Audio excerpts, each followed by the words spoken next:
ये संविधान खत्म हो गया, उस दिन ये हिंदुस्तान नहीं बचेगा।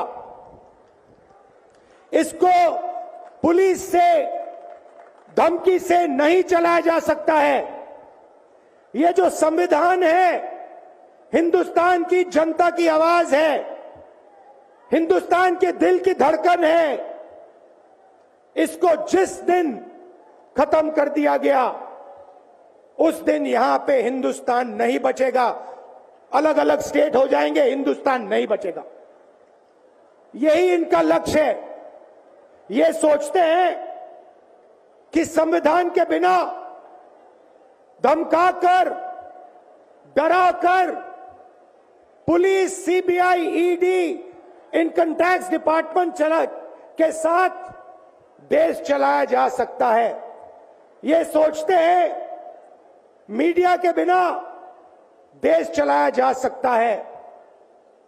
आप मीडिया को खरीद सकते हो, आप मीडिया को दबा सकते हो, आप मीडिया के रिपोर्टर्स का मुंह बंद कर सकते हो, मगर आप हिंदुस्तान की आवाज को नहीं दबा सकते हो। इस आवाज को कोई नहीं दबा सकता। दुनिया में कोई ताकत नहीं है जो इस आवाज को दबा सकती है। भाइयों और बहनों, बीजेपी के एमपी ने कहा कि जैसे ही हम चुनाव जीतेंगे, मैच फिक्स करके 400 सीटें जीतेंगे, वैसे ही हम संविधान को बदल देंगे, संविधान को रद्द कर देंगे। ये ऐसे ही नहीं बोला गया।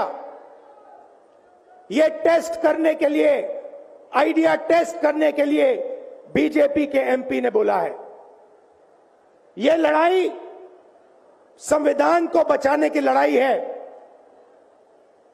जैसे अखिलेश जी ने कहा, संविधान चला जाएगा, गरीबों के हक चले जाएंगे, आरक्षण चला जाएगा, और जो आपका धन है, गरीबों का धन है, किसानों का धन है, मजदूरों का धन है, वो 5-6 लोगों के हाथ में चला जाएगा। नोटबंदी की, जीएसटी लागू किया। मुझे बताइए, जीएसटी से, नोटबंदी से किस गरीब व्यक्ति को फायदा हुआ? किस छोटे दुकानदार को फायदा हुआ? किस किसान को फायदा हुआ? किस बेरोजगार युवा को फायदा हुआ? किसी को नहीं। 40 साल से सबसे ज्यादा बेरोजगारी हिंदुस्तान में आज है। 1% लोगों के पास हिंदुस्तान का पूरा धन, 22 लोग हैं। जितना धन उतने उनके हाथ में है, उतना ही धन 70 करोड़ लोगों के हाथ में है। ये संविधान को क्यों मिटाना चाहते हैं? क्योंकि आपका धन जो है आपसे छीनना चाहते हैं। मैंने जाति जनगणना की बात की, किसानों के एमएसपी की बात की, युवाओं को रोजगार देने की बात की।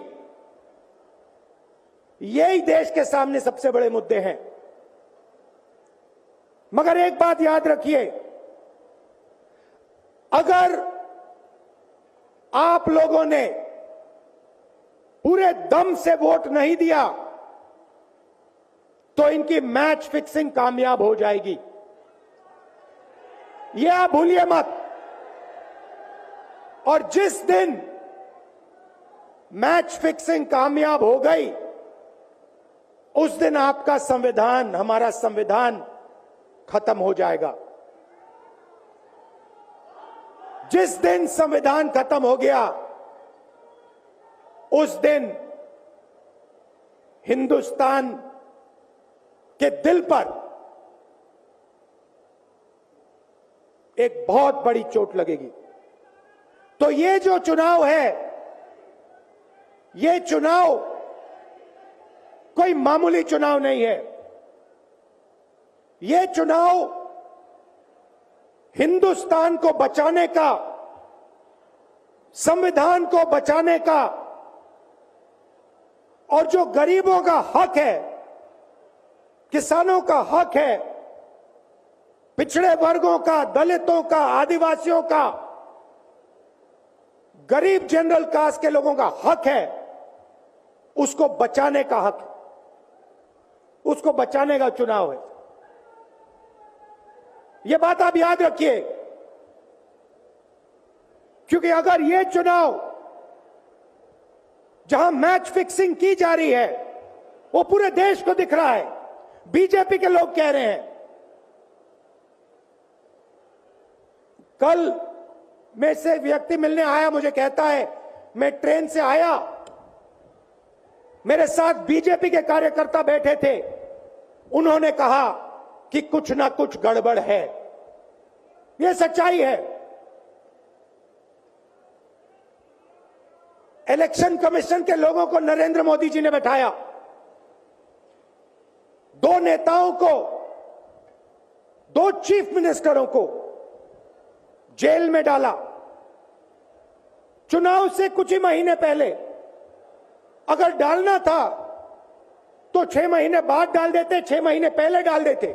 नहीं, चुनाव से 2-3 महीने पहले 2 चीफ मिनिस्टर को डालना था। आपने हमारे बैंक अकाउंट बंद किए। बैंक अकाउंट बंद करने थे, 6 महीने पहले करते, 1 साल पहले करते, 6 महीने बाद करते, कोई फर्क नहीं पड़ता।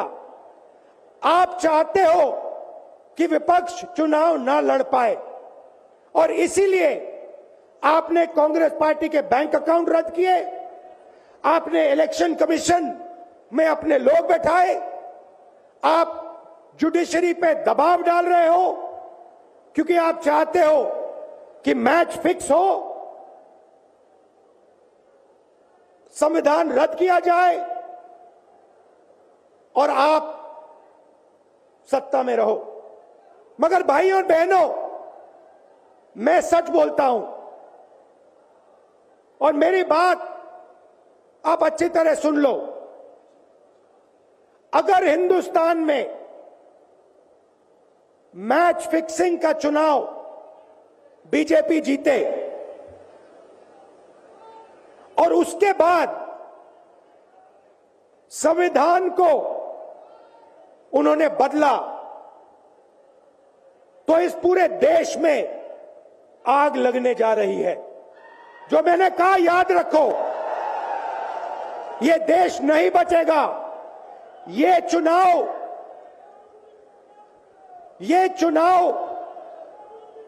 वोट वाला चुनाव नहीं है।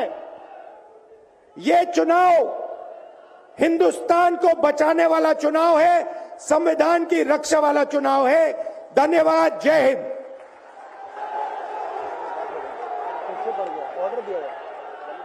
हेलो, मैं पंजाब के मुख्यमंत्री भगवंत मान जी को स्टेज पे इनवाइट करूंगा। जोरदार तालियों से स्वागत कीजिए।